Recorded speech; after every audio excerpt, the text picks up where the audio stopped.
Media Services. We are your sidekick in business for social media, video production, and more. Find out more at sidekickmediaservices.com.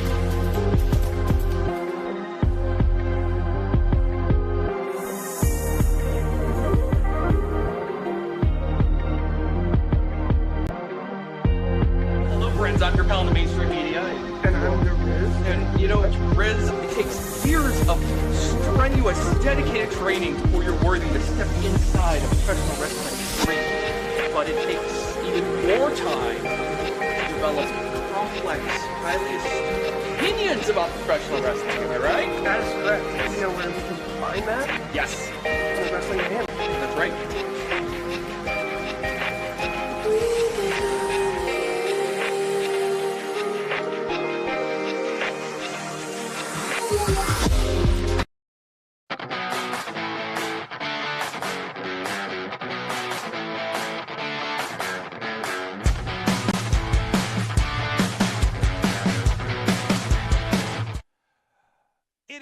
AwesomeCast. It's time to get awesome. I'm Mike Sorg at Sorgatron on the interwebs here in Adrian, Michigan. I literally got in about an hour and a half before this, and I am here, and we are ready to do show. This setup is ridiculous. Thankfully, I have a lot of stuff. I'm here for a really fun streaming event.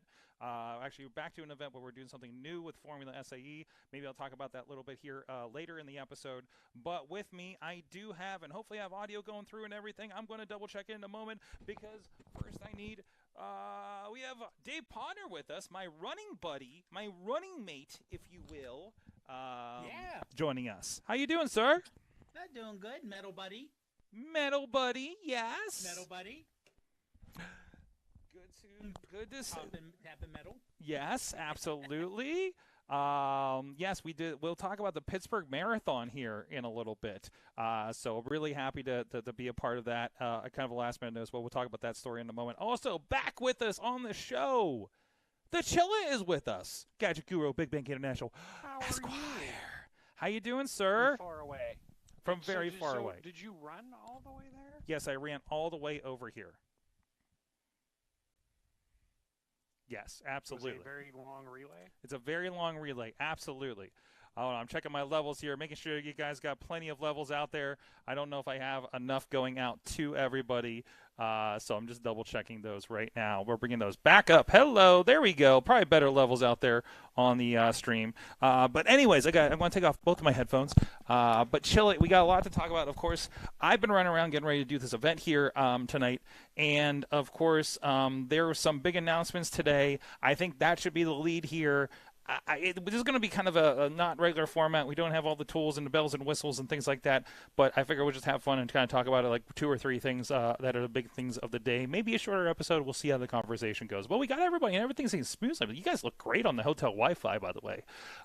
So we are streaming live view, so we should be, at least I should be very reliable going out. So Chilla, tell me, what happened today, Chilla?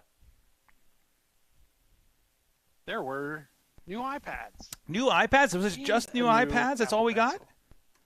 What? Well, you got iPads. Sorry, go ahead.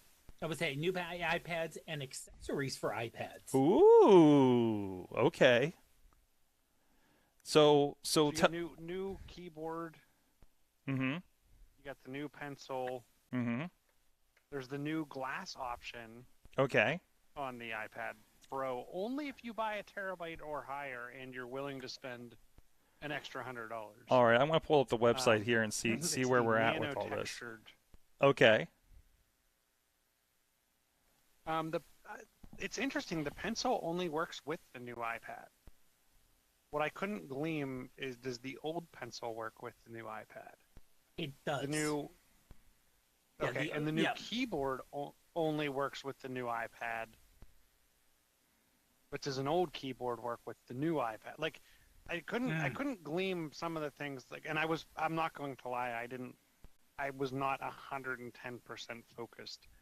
But it was very interesting. Like, the new accessories only work with the new iPad, but some old accessories are compatible. So a tremendous mishmash, it sounds like, of accessories here.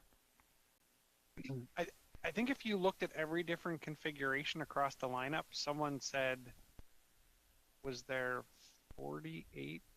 Yeah, there's 48 different iPads now. What? That's if you do the iPad Mini, Okay. iPad by itself, Air, Pro, the different sizes with the Airs and the Pros, Mm-hmm. and the different colors, Okay. and the different capacities. Okay, yeah. So- but- What you think about it, it's not like that any of those are modular, so that means that Apple's keeping That many in 48 stock. different iPad models in stock and in the supply chain. Yeah, we're taking a look at here if you guys are on the video version of this or you're not in the Zoom because we don't have a loop back here. So, I mean, it's just the general. So we have a new iPad, iPad Air, iPad Pro.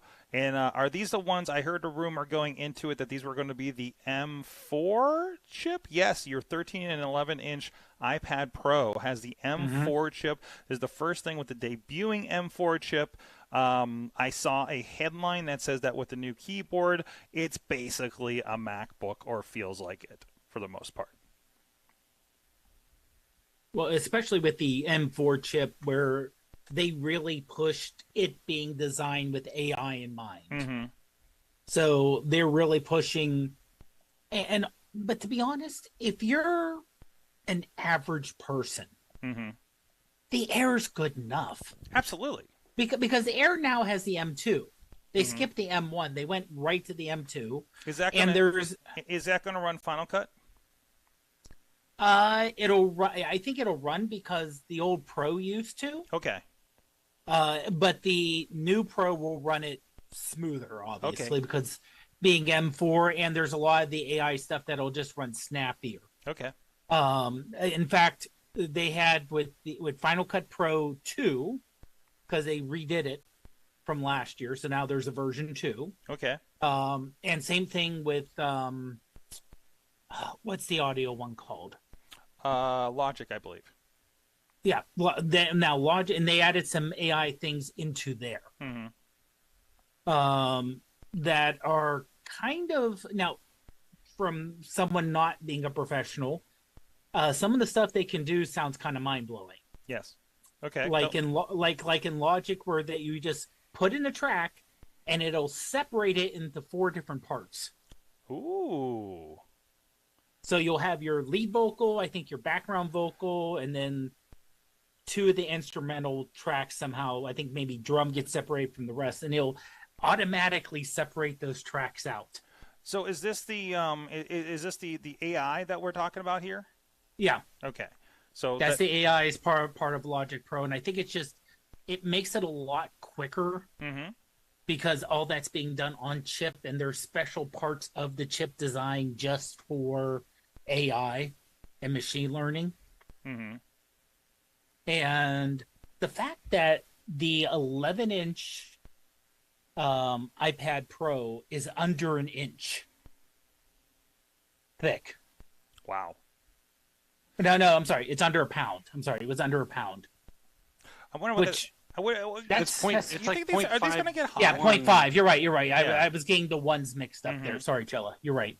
Are But these- it's under a pound, which for 11 inches of glass. I still have the original iPad Pro. It's actually charging over there because the battery is not great, and I charge it up every time I go travel because I want to watch TV on it because I never want to bother connecting things to the hotel TV anymore. But like these new ones with the Chilla, have you had your hands on any of these with the M chips? Do they get excessively hot or anything? I know the M chips are supposed to be really good about heat. I've never noticed anything with my MacBook Pro M1, for instance. But do they get a little heated when you run these things?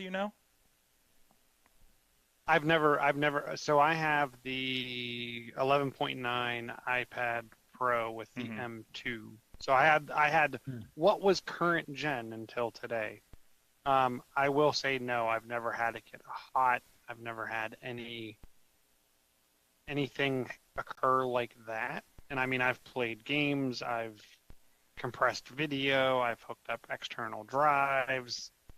Like I've given it, and mine's a cellular, so I've kind of run its gambit. I use it for work. I remote into stuff. Like It works extremely well, very low heat. The interesting thing to me is, and I'm interested to, they talked about how the new keyboard is lighter. I'm interested to actually feel what that feels like, because iPad Pro by itself is pretty darn light. I feel like the keyboard is the same weight as the iPad. And that's where, and I'm guessing that's from a weight it's also from a weight perspective, because they need the base of it to suspend the thing on the magnets. At least a little bit, right?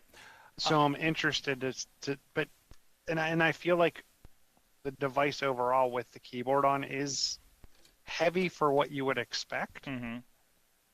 So I'm very interested in what this would feel like, and I'm very upset that they didn't make the keyboard work with the prior generations. That seems like an oversight. So I think it's something they could have achieved. Also interesting, I want to make sure we mention in the chat room, Amanda's in there in San Diego, says the magnets on the back of you're talking about accessories before, Podnar. The magnets on the back of the new iPad don't line up with the old keyboards, so it is a 1-to-1. Like there's enough change sense. with it. So there's not a lot of crossover, but I feel like there shouldn't. I think the way there's like, no, you need the thing of this generation to do this kind of thing. Like I think that's an expected thing with Apple these days. So I don't think that's. Yeah. I've kept my keyboard in prior generations. Like that's what kind of like. Sure, but but I think we're getting away from that.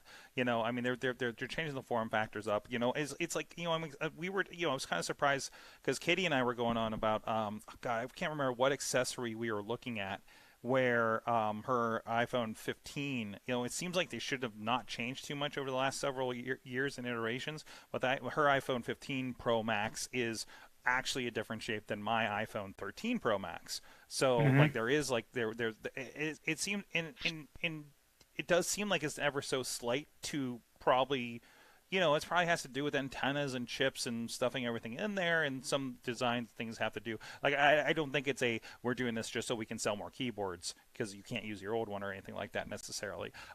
Nice side effect for the cost benefit analysis, I'm sure. But still, like I think it is more of a design situation than anything else. So. Yeah, and that is something we found from Apple over the years is they really don't care about, you know, if they chop off an older customer base because your case doesn't work, they really don't care about that. No, absolutely not. You know, the fact that, first of all, if you're looking at new iPads now, the home button's gone. Because they got rid of, in the old iPad, the base model. They dropped the old base model and they reduced the price of of what used to be just plain iPad. Yeah, I think 10th gen. They dropped it $100 to $350, and they're all Face. In the iPad Air is not Face ID. It's got the fingerprint reader on the power button. The fingerprint on the side. sensors. Yeah. Which you're like, I have that on one of the minis. Yeah. And it's like, why can't they do that on like other things? Right. Right. Or give both options somehow. You know, Yeah. it'd be nice to give. I know security and simplicity, but yeah, it'd be nice. But so tell me about what, you know, is there anything specific about the iPads, the Airs? Are they just kind of a general refresh? Obviously, we have the M2s in the Airs, so you get a little bit of that power again. You know, but is there anything else of note that we should be thinking about when we go that? Obviously the Pros have like the, you know, multi-cameras that we see on the Max, the Max phones, and from the Air down. Well, it's no, single, actually got they're down to single. Yeah. Yeah, they get rid of the ultra wide on the iPad Pros. Okay. Oh yeah, so I see a wide in the 4K. So it does look like, I don't know. It looks relatively like at least a 2-lens situation. Like that kind of block thing. It's the lidar. It's the lidar. Ah, that's what I'm looking at. Okay. Yeah, you're seeing the lidar there. So it's actually everything else is a 12 megapixel wide camera, 4K video. Well, everything kind of says that. It just says ProRes on the Pros. It looks like so. Right. And the difference is with the Pros, with the new pencil. You can do the and I think this is why you can't use the new pencil with the old, because I think there's something built into it. It's more than just software. Yes. Where you have the hover. Yes. And you can squeeze the pencil to select items in a picture, let's say, to select and move it without hitting the screen. Sure. Or as you're painting, you can twist the pencil, and it's like you're twisting a brush, and it'll get wider. So, and they do say that it looks like across the board. No, actually, this is different across the board. It's kind of all over the place. Your Airs and the Pros support the Pencil Pro, and then the USB-C version. The iPad is the USB-C and the first gen, and then second gen and USB-C for the Mini. That's really interesting. So, how kind of seems relatively random that is. So, so other than that, the new Pencil, obviously there's going to be some features with it, and then new keyboards. Anything special about what else is special about the the pencils and the keyboards? I've never honestly used the Apple Pencil. I mean, I'm not a drawer. My handwriting is complete crud. So I don't know what the kind of the appeal of this is necessarily. Well, I'll say this. I was listening to Scott Johnson on the morning stream, and he's an artist, being a cartoonist. He's like, and that's who this is for. Yeah. So basically, where he used to have a Wacom tablet or Wacom tablet or however it's pronounced, he's like, I don't need that. I use this now. Oh, absolutely. As an artist, this is what he uses. He uses the pencil in his iPad, and it's cheaper than a Wacom tablet. Malengo, who used to be on this show a decade ago, he would use it too. I remember he was doing live drawings when we tried to do a Comic-Con booth or Steel City Con booth ages ago, and he tried to do live drawings with it. And it's just like it was a giant monitor at that time, right? So, and obviously they probably thinned down a little bit, but this really does kind of like it really does replace that. Yeah. I don't know how that company's doing right now. It can't be good when there's something like this on the market. So no, not really. They do have a handy find the Apple Pencil that works with your iPad. Oh my gosh, look at this list. Holy hell. Well, let's see. Let's see. To use the device. What's that? Even to use the device as an external touchscreen, I think works extremely well. Oh yeah. Whether you're using it, whether you're using it with another Apple device and you're using the built-in stuff, or even if you're using something like Duet Display. Yeah. The device, whether you're in, obviously it works with the pencil and everything like that. It works extremely well. So even if you wanted to bring the touchscreen type experience not just to the Apple native apps, but bring it to other things. And that squish, I think in one of the demos that I saw, it was actually allowing you to pull up additional menus, to pull up kind of your artist palette, bring things in from the side. Like I could see a lot of use for that, especially as someone that likes to whiteboard and kind of mind map things out. My way of working, even as something as simple as creating a slide deck, I'm often drawing the wireframe out with like some of my key notes, and then I literally take an image capture of it and put it in PowerPoint and work on top of that image, and then delete the image from the background. So depending on your workflow, I just find a lot of value in the pencil. I also find a lot of value in the keyboard, primarily from the trackpad. So, and I'm looking at the keyboard now too. I am interested in playing some games on it as well. Oh yeah, definitely. Play some Assassin's Creed, right? I'm also looking at the keyboard here, and I'm looking at the one for the iPad Pro, and I'm looking at next to the iPad or the MacBook Pro that I have you guys in on Zoom, and I was like, wait a minute, this it looks basically the same thing. You couldn't tell me this wasn't a MacBook from looking down on it here. Other than that little bit of that bevel situation. But you have a side view of it. Yeah. It's a top-down view of it. It's a top-down view that they're showing on the website. Oh my God, the side view. Yeah, it's so thin. The floating. Yes. That's incredible. Yeah, it's kind of how it floats. And I really like the floating feature, and like how kind of push it down a little bit, and it does look more like a clamshell versus the tilt it up and just using it, as a tablet. But yep, it's a very, very nice device. I'm not sure I need the function keys. but nice. I would say the large trackpad would be nice. Sure, it is nice that it is really nice that they have this tool because it is getting they're acknowledging how confusing their lineup is kind of getting right now because it is like, hey, here's every supported model. And like I keep pulling up my first generation 12.9 inch iPad Pro, and it's just telling me, compatible with Bluetooth keyboards from Apple and third parties. Not, hey, I don't get the fancy ones, but at least like it's giving me like, hey, go look over here, kind of thing. Yeah. And even down to the iPad 10th generation, it has the folios listed and things like that. So like they're I think that's really good that they do have this key because this is confusing, and there are a lot of different things and. That's kind of an issue, but also they're kind of taking care of it at the same time, right? So, but anyways, anything else out of this? It was basically just an iPad day? Well, I'll say the one kind of mind-blowing thing was when they were showing almost Final Cut Pro doing the live 4-camera switching. Oh, like the playback switching, like No.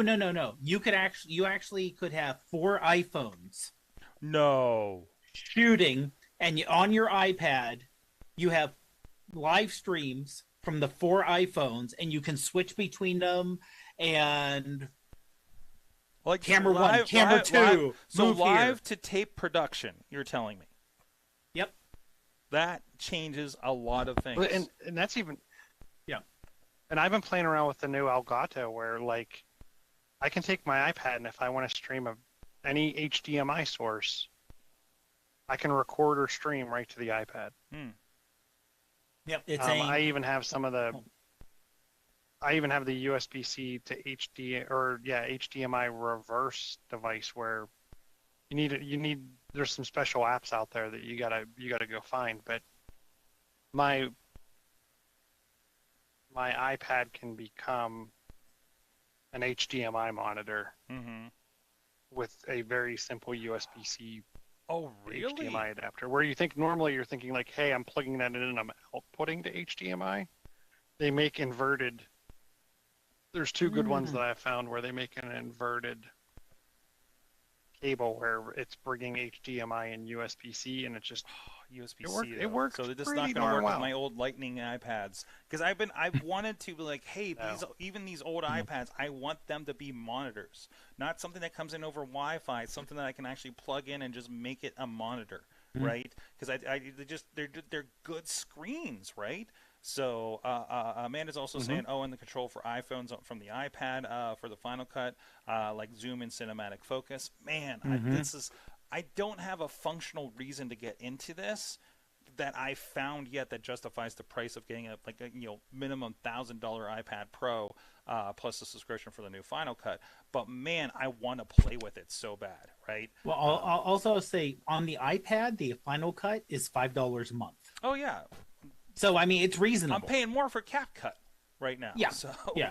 Well, okay. Also to do what they call live multicam, you have to download, and I don't know if it's available yet. I tried searching earlier today, a new app called Final Cut Camera. Okay. So that will label the live monitoring and individual control of each video feed. Okay. So on your iPad, you'll be able to control the zoom and everything. So the individual people holding the iPhones don't have to worry about the zoom. You as a director on the iPad control the zoom. Users, and with the new camera, you can adjust the ISO, shutter speed, focus peaking. You know what this replaces? Because I just, again, talking with our friends at Your Jagoff, they do Switcher Studio, which is basically this live to tape kind of situation here for what they do for those Friday night shows that we talked about Dutters being on there a few weeks ago. Like, you could replace that with a Final Cut situation like this. That's amazing. That's really cool.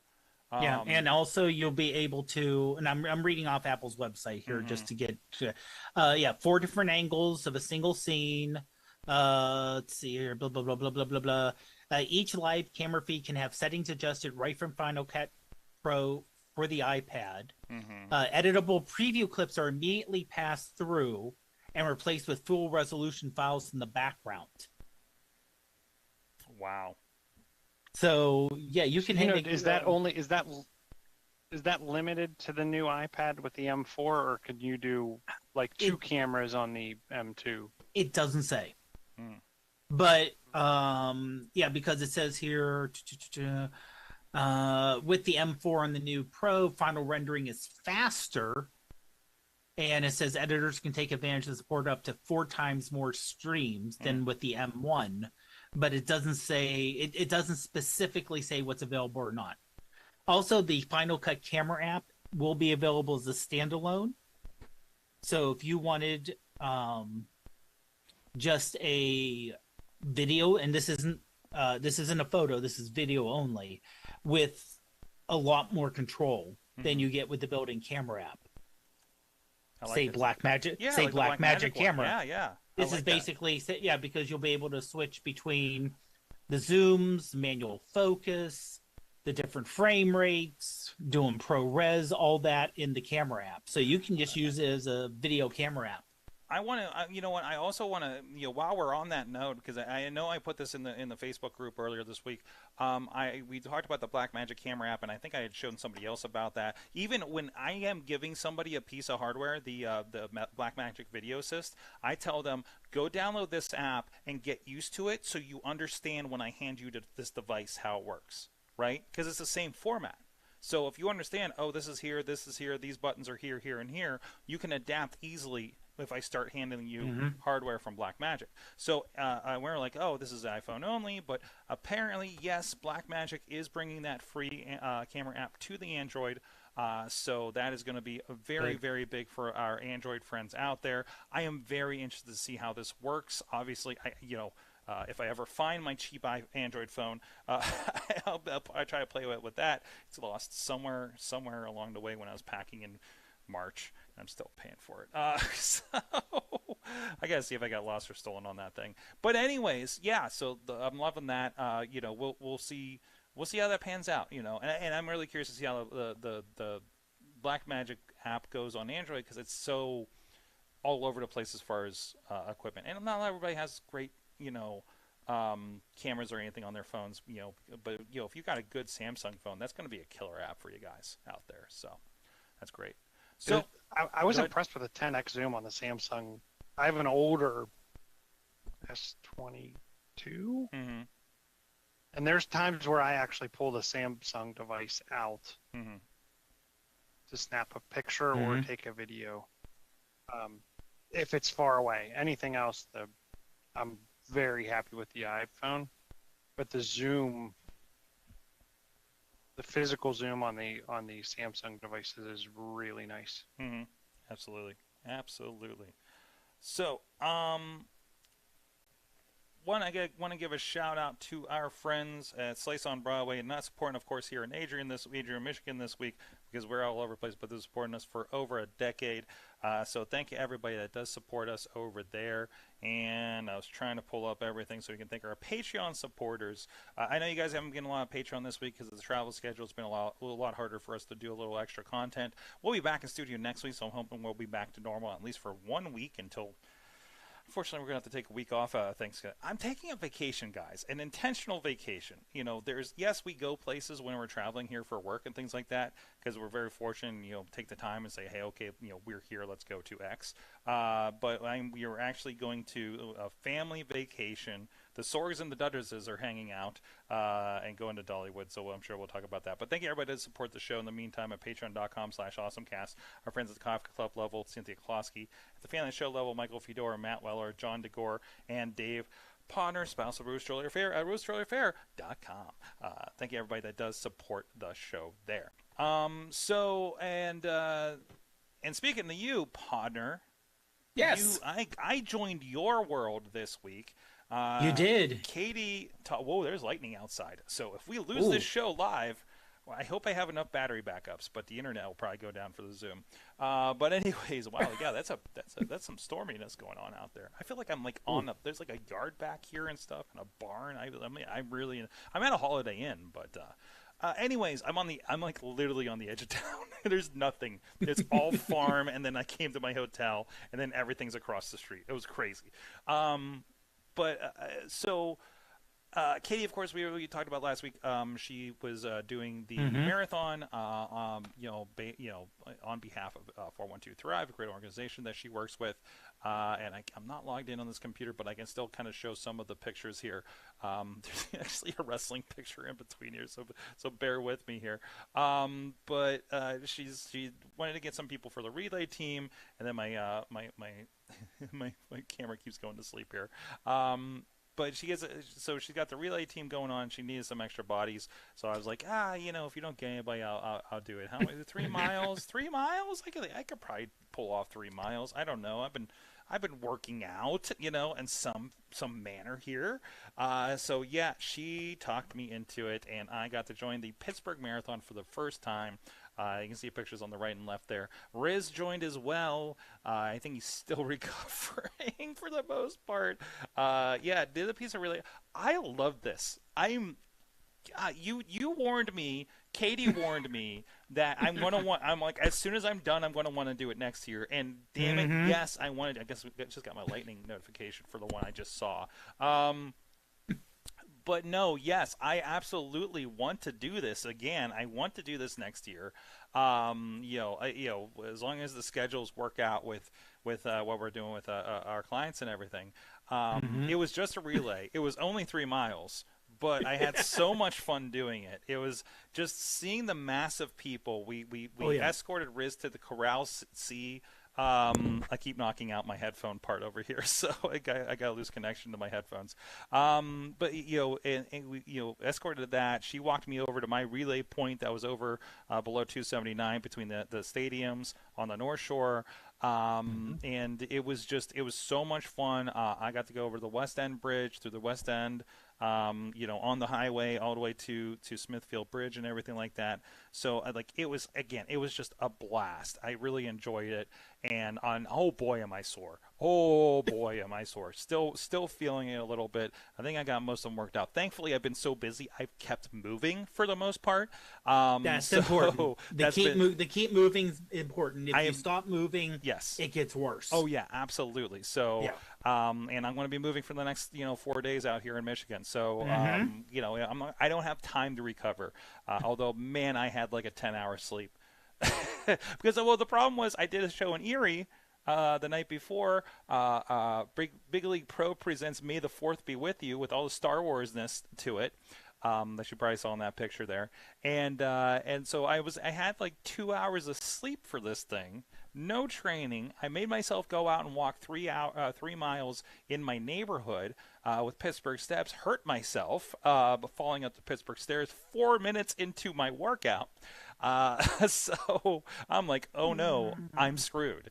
And but no, it was really it was really cool to see even the apps kind of stuff of tracking, like I think the chip was in the baton or something, and I'm curious what technology they're using. Podnar, I don't know if you know this a little bit more that you can elaborate on this, but you track it in the app and it's got your pace, and we can see our ringer Bill. Thank you for helping us and hanging out with us schlubs by doing a 9-minute mile and upping our time here and basically shaving 2 hours off of what we were doing. But it was incredible to kind of watch that and kind of see, okay, she's, Katie did the last 2 legs herself, and it was like, okay, she's coming up here. Okay, we should go over there. It was really fun to be able to track that through the P3R app that they use for the Pittsburgh Marathon. And there's just a lot of technology there, a lot of organization there. I can't believe how much it takes over the city. It's always been like, oh, avoid this event. It's a Pittsburgh Marathon week for me. And now it's like, I was already like, kind of like, oh, I'm going to go down there and like support Katie or something, right? And then it turns out I was like, yeah, I really supported Katie. As Riz said, the only person, the only one that could talk me into doing this, and Podnar, I know you've tried, but it was the right situation. But Katie's really good. Duddards is good about getting people to help out. Yes. She is. It's funny though, because I was like, Saturday morning, if you don't have anybody, tag me in. And then she messages me Thursday, and I'm just like, yeah, okay. But yeah, there is something, especially when you get a large crowd like that. Sure, yes. Because Pittsburgh, if they only had the full marathon, there only be, I don't want to say only, be around 3,300 people, maybe just shy of 4,000. But with the half marathoners, there's an additional 11,000. Yeah. An additional almost 1,000 people doing 1,000 teams doing relay teams. And then all of a sudden you got 15,000 people at the start line. And when you're in the starting corral, and you're in, let's say, corral C, which is you're decently okay, and the You're relay the teams fun are run in people. C. No, that would be E. Oh, it goes to E? I didn't even know it went to E. It goes to E. Okay. Yes, depending, because when you sign up for the half or the full, you put in your pace. Now they put all the relay people in C. Okay. So they have like the elite runners who run like a 15-mile pace for the entire marathon. And then they have like the really fast ones in A, the pretty fast ones in B, the relay and like you're pretty good in C. Then they have, okay, you're kind of slow in D. And then they have, you're walking the half and you're like 14 to 16 minute per mile pace in E. So it is strict. I think from the start line to the back of E is over a mile. Oh, jeez. Because it's this a massive human. How many people did you say this involved? It's around. Sunday is around 15,000 at the start line. Just at the start line. Yeah. But that's only Sunday. Yeah. Remember, there's a 5K that 5,000 people did on Saturday, including Podnar. There's the kids marathon. Including myself. That was on Saturday, right? Too. And I love this because you're talking about the kids marathon, the pet marathon. We have a friend of ours that has some walking issues that I work with in the wrestling world. He's like, man, if they had like a something that was like this, I'd be able to do this. And there's like a 1 or 2 mile thing that's like kind of a friend thing that we could do. And he's like, I'm in for next year. I'm like, that's amazing. And again, somebody probably has always been like, much like me, like, and even more so than me, maybe saying I could never be a part of this thing, the Pittsburgh Marathon, right? And to like, there's something for him to be a part of this. That's really freaking cool. So now I don't, not to be the, hey, I'm the marathon guy, and get everybody should join this, but yeah, I kind of am now. But it's just an awesome experience. For the marathon, when you do a relay, obviously not everyone starts. Are there spots like where you're told, like you said, you were on like 279 under the bridge or whatever? Yeah.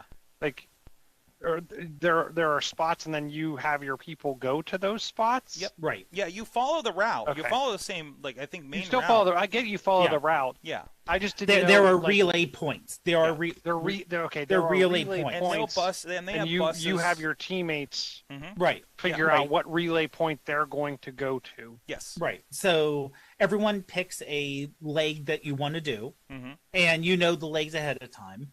So like the first leg is the start. Right. And this is only, if you're not in Pittsburgh, you won't understand the reference. You basically go up and down the Strip District, over on the north side, around near Allegheny Center, and end up right between the stadiums, close to the baseball park. And that's the first. Then the second one starts there, and that's what Sorg did. Goes West End Bridge, down Carson to Station Square. Yeah. Okay. And then it gets those are out your in the East End and all that kind of stuff. So. Right. And then that's where the fun begins, because you start at Station Square, Birmingham Bridge, up to Oakland.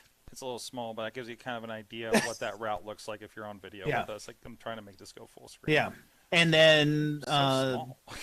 yeah, then the next one's like by the museums, and then that you go from there to like West Penn Hospital. It's a nice tour of the city. Yeah, and so you basically take a circle. You start and finish around the same part, and you take a big circle around the city.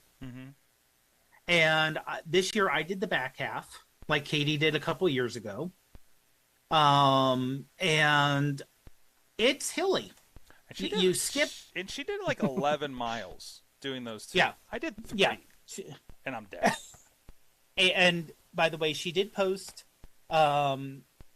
because WTAE had 6 hours of live video of the finish line. Wow.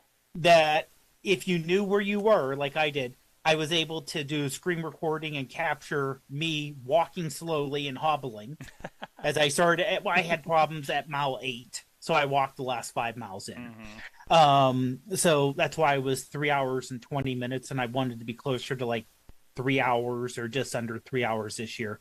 But you see Katie finish skipping across the finish line. Yep. Literally, woo! Skipping across the finish line. And then she gets to the meet point because there's a walk-off area for like 2 or 3 blocks, and you come around to the point. And the party at the point is kind of fun. That there's a bunch of stuff down there and everything.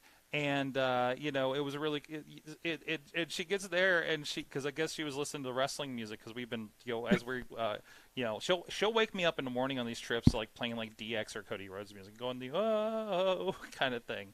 If you know, you know, I guess. It was a lot of fun. I love it. It's a goal too, because I kind of want to do, because now I want to do like a longer leg or or something like that. I don't think I'm going to do a half marathon or anything like that unless I really got a fire lit up under my ass. But I just want to be able to. It gives me something to strive for now, and I really like that. And maybe I don't know. Maybe I'll pick up a 5K or something. If I know scheduled just never. If a 5K that I can sign up for with 2 days notice when I have a free weekend. So, because that's a problem. I can't dedicate to anything, long in advance to be able to do anything, right? Just because of schedules and things. So the good thing is that there are tons, and this was something that wasn't around Pittsburgh growing up. In the 70s and 80s, there was the Great Race, there was the marathon in like 86 or 85 when it started, and the Great Race that started in 78, but there wasn't a lot of running. And now, almost every weekend, there's a 5K somewhere. Either run by city parks, there's the people who P3R, people who run the marathon. They really focus on like the marathon, the Great Race, the 10-miler. But the marathon's kind of their major thing. I'm looking at Run Like Hell, the Forest Hills 5K, things like that. Yep. The other organization which runs a lot is GCXC. It used to be a company, and then they merged with someone from Cleveland. So it's actually the Greater Cleveland Cross Country. And I think Pittsburgh, but they have races literally 5K, 5-milers, tons of stuff. We had I talked to you about the Hell on Hills 5K we had in Beachview, and we did media for it as Sidekick Media Services at the time. But I've been interested in like at least walking that, because it was like very hilly in Beachview, things like that. But it was, But we did have one of those companies. I can't remember who it was. I wasn't on the organizational side, but they helped us organize it, right? So it's very cool that they have that going on. So. Very cool. So it's going to be next year. It's going to be the first weekend of May, of course, again, which I always love because it's over the weekend of May the 4th, which means I'll probably have a wrestling show that Saturday again and do this on no sleep yet again. So, but yeah. No, I love the 5K. I love the Hell on Hills 5K because it starts at the steepest street in America. At the end, Canton Avenue, a couple blocks from my house. But no, and that was always a part of my. That was always a part of our old reel, was them running alongside the train. There's Canton Avenue with Bethany there, who was one of the big organizers on it. I think probably head organizer, I believe. So very cool thing. So that's fun. Chilla, you going to join us? You going to join the AwesomeCast relay team next year or anything? Going for a relay? Come on, get into it. I'm trying to talk my wrestler friends into it. I would be willing to do the relay. I can't do all. But I can do. I could. It's a great way to kind of dip your toe and be a part of it without completely Like if you're not somebody who can train for a marathon because of your lifestyle, timing and everything like that, right, Dave? Like that's what it kind of feels like. You can be a part of this. Oh no. Kind of like the idea of like all these other races. Like it is something that you can do something that is a challenge because it's a challenge. Oh yeah. Like, I'm in way better shape than I was 5 years ago, but I'm not in this shape. But now I have an idea of what I should be doing and what I should be striving for. Yeah. That was a big wake-up call for me. We did the kids marathon last year, and I had fun with that. I know it's only a mile, but no, like that was great. A lot of fun, not too bad. Yeah, and next year the marathon is on May the 4th. Of course, and there are a couple superheroes out there. I know Katie found a luchador. God, what was the other one that I found? I forget. But there was a couple there's a Mario. I know I saw a Mario out there bouncing down Boulevard of the Allies. So a lot of fun. So go check that out. And of course, check out our Sorgatron Prof Pod. I believe on the social medias where you have your pictures, and of course Stutter's Cape Marie PGH for images and videos. Real quick before we close up too quick, if you do have kids, and Chilla, you can back me up on this. Check with your school district if you're around Pittsburgh to see about the program because they start those kids. Yeah, you're telling me about this. Early in the year, right? And that's how we found out about it and got involved. Yeah. Because this year they had 7,400 kids signed up for the kids marathon. And like I said, it's the excitement of the crowd. Yes. It's like going to a concert. It's like going to a live wrestling event. It's very, very you have all that energy.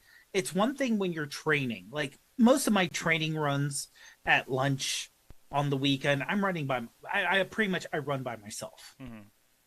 So it's like, okay, today's going to be a 5-mile run, a 6-mile run, or whatever. And I'm running by myself on the streets. Okay. Making sure I don't get run over by traffic. So that's my main thing. But it's different when you're like there with everyone. And you get the excitement. You can people watch. You can see everyone getting excited. It just adds all that energy. And so if it's over the weekend at Cinco de Mayo, hopefully that means that Taco Mania will also be the follow-up to this. And we can all call ourselves over there for some tacos and beer again. That was fun. I got to at least check the second batch of matches. And somebody was like, hey, can you film a match for me so I can go grab a bite to eat? I was like, do you want me to right now? Because I'm on 2 hours sleep and a marathon. I don't know if this is going to work well for you. I don't know if you want me to at this point. But yeah, but it was a lot of fun. So I really appreciate that. So awesome. Any other tips? Anything else real quick that has us out on? I know a lot of stuff has been happening this week. Well, actually, maybe not a lot of stuff other than Apple. Not that I could really think of. I mean, major that happened. One thing that I saw that was, and I put it in the group earlier this week, that was kind of running related and space related. What a combination. Was, well, you gotta remember, when you're in space, you're losing muscle mass, you're losing bone density because weightlessness. Same thing with being on the moon. You're 1/6, so you see where so they have some treadmills where they're just basically on the space station, they have 2 hours of exercise they have to do every day. Right. So they don't start wasting away. Yeah. Mandatory. But on the moon, you have 1/6. But what they found out is if you ever seen in carnivals, they have the crazy thing where the guys or people in the motorcycles go around the barrel on the inside. Well, they found out 1/6 gravity on the moon, you can get going quickly enough where you're running sideways on a barrel, and that equates to running an Earth's gravity because you're running fast enough. Are we talking some moon Olympics going on here? We're talking moon exercise. So what they did is they got people up on a harness to do 1/6 gravity and had them run basically sideways. And they're like, well, think about 2001: A Space Odyssey. They had them, in the science fiction running around the outside of the rotating spacecraft. So this is something you could design a moon structure that was set up as a gym, and you could have it where you're just running on the side of the walls going around, because once you get going fast enough, the gravity's low enough, you can just keep yourself going around the outside. Love it. Love it. Dave Podnar, Prop Pod, iPhoneography podcast, of course. I'm sure you'll probably talk about some of those iPad details on there coming up. Oh, yeah. We will. Yep, we will definitely, especially the new camera app, too. Excellent. And Chilla, at Chilla on social medias. Good to have you back on the show, sir. Good to be back, sir. You are missed. We got to hang out soon. Mm-hmm. Out of show. We need to get our podcast hangouts back. I think we're far enough out of COVID. I'm trying. We have some people talking about social events in the studio lately, so it's just like, oh, hey, I remember when people used to come by, and we'll have to we'll have our Sorgatron Media meetups come back or something here in the summer when things slow down from all this traveling. So that'd be fun. There you I'd go. be all about it. Awesome. Thank you so much. Again, we will be back, a regular in-studio kind of show next week, and then we'll be taking a week off again for my holiday, I guess. We'll see you guys next time. You've been our awesome audience. Have an awesome week.